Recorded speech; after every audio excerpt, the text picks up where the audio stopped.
Bonjour et bienvenue dans ce nouvel épisode de AFO Micro, à la rencontre des services civiques. Aujourd'hui, nous rencontrons Cernin Cheret, dont l'intitulé de la mission est encadrer et monter des projets pour des jeunes.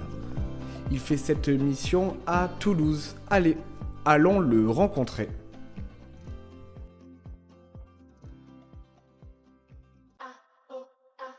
Je m'appelle Cernin, j'ai 21 ans, je viens d'avoir 21 ans, et donc je suis à Toulouse depuis que je suis né. Alors, moi j'ai la particularité d'être en service civique en même temps que mes études, donc je suis actuellement en études de design d'objets, donc à Toulouse. Avant j'ai eu un diplôme en menuiserie chez les Compagnons du Devoir, et avant j'étais au lycée normal. D'accord, mais pourquoi tu choisis de faire un service civique ? Alors, j'ai choisi de faire un service civique parce que donc je fais mon service civique à l'AFJT et c'était une structure que je connaissais déjà avant. Et donc, le projet qu'ils proposaient à leur service civique m'intéressait particulièrement pour cette année. Et donc, j'ai choisi de le faire parce que ça me permettait de m'engager dans un projet que je trouvais fort et qui me tenait particulièrement à cœur. Et donc c'était soit ça, soit travailler à côté de mes études. Et donc j'ai trouvé que ça pouvait mêler les deux. En même temps un petit boulot à côté des études et en même temps avoir un projet fort et impactant. Je suis à l'AFJT, c'est une association qui est à Toulouse mais qui a ses équivalents un petit peu partout en France. Donc c'est une association qui fait beaucoup d'activités pour les jeunes. Donc c'est une association avec la spiritualité catholique, mais on accueille tout le monde, c'est pas du tout fermé juste aux catholiques. Pour les jeunes garçons, il y a l'équivalent aussi à Toulouse et dans les autres villes pour les jeunes filles. Et donc on accueille les jeunes, il y a beaucoup d'activités, notamment le mercredi après-midi, le samedi matin, après-midi, et le vendredi soir aussi pour les lycéens. D'accord, et quelles sont tes missions aujourd'hui dans ton volontariat et aussi ton quotidien ? Moi, mes missions, ça va être de m'occuper des jeunes, de monter justement ce fameux projet qui prend cette année à Toulouse, qui s'appelle donc les bâtisseurs. Et ça, c'est de l'initiation au métier de l'artisanat pour les jeunes. Et donc, ça va être, enfin, je vous expliquerai un peu plus tard le déroulé exact, mais ça va être l'idée de monter cette structure, trouver les professionnels qui vont donner leur savoir-faire aux jeunes, savoir-faire artisanaux et trouver les animateurs, organiser les week-ends parce que ça s'articule en week-end, donc c'est un week-end par mois, et organiser l'activité, l'intendance, aider sur la comptabilité et toutes les tâches qui peuvent être amenées avec le lancement d'une nouvelle activité. Je vais jamais faire trop la même chose. Alors évidemment, il y a le côté vraiment activité, donc pendant l'activité, ça reste à peu près la même chose, même si on sait qu'avec des enfants c'est toujours différent. Enfin enfants et adolescents d'ailleurs. Donc il y a le côté activité où alors là c'est de l'animation, c'est la transmission de savoir aussi parce que vu que j'ai la chance d'être menuisier à côté, je peux transmettre directement mon savoir, c'est en lien avec ce que proposent les bâtisseurs. Et ensuite il va y avoir toute la partie pour préparer ces activités-là.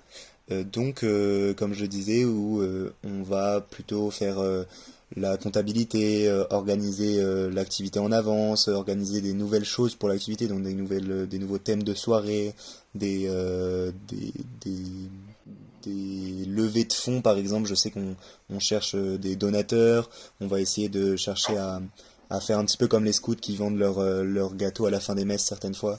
On va peut-être lancer une petite fabrication d'objets pour pouvoir le vendre et faire un petit peu d'argent pour organiser les week-ends parce que les enfants qui participent aux activités n'ont pas forcément tous les moyens de payer la cotisation. Pour faire la petite pub au passage, c'est vraiment une super activité qui a été lancée par Samuel Pinson, donc à Paris il y a 3 ans. À Paris, ça a très bien pris. Ils sont énormément de jeunes qui sont inscrits aux bâtisseurs et donc énormément d'animateurs et de professionnels autour de ces activités. L'idée, c'était un peu de renouveler et de faire un petit peu de proposer une nouvelle activité par rapport aux scouts. C'est souvent cette activité dont on entend parler avec une fréquence d'un week-end par mois. Voilà, mais tout le monde n'est pas forcément fait pour les scouts et il y a des enfants qui cherchent peut-être un peu plus de confort au quotidien, donc on dort dans le dur sur des matelas. Et voilà, on a des vrais repas en intérieur mais par contre il y a un vrai savoir-faire qui est appris pendant les activités et c'est un savoir-faire. Alors nous à Toulouse on a la menuiserie et l'électricité / maquettage. Et à Paris et Marseille, Aix, ils ont plutôt taille de pierre, ils ont menuiserie aussi, ils ont cuisine. Enfin, c'est vraiment une ouverture d'esprit à des savoir-faire, mais des savoir-faire qu'on apprend en profondeur et pas juste en surface. Et pour ceux qui nous écoutent, pourquoi postuler aujourd'hui? Alors, quelqu'un qui hésite à partir en service civique, je lui dirais de ne plus hésiter. C'est vraiment quelque chose c'est vraiment un bonus énorme.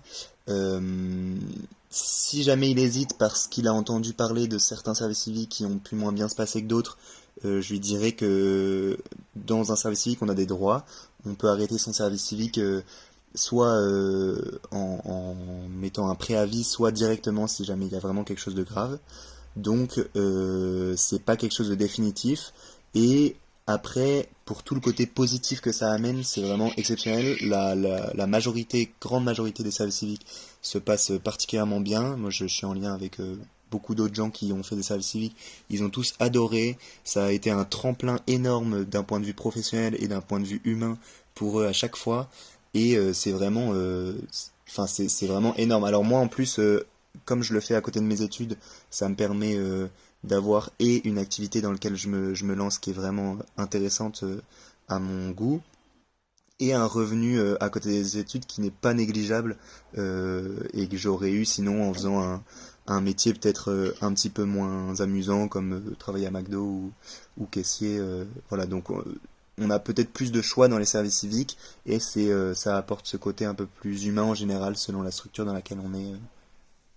Merci beaucoup Cernin pour ton témoignage. Tu voulais nous parler pour ta partie carte blanche de l'ouverture d'esprit par rapport à l'apprentissage. Alors voilà, en quoi tu penses qu'aujourd'hui, les stéréotypes peuvent avoir un impact sur l'apprentissage de nouvelles choses chez les jeunes?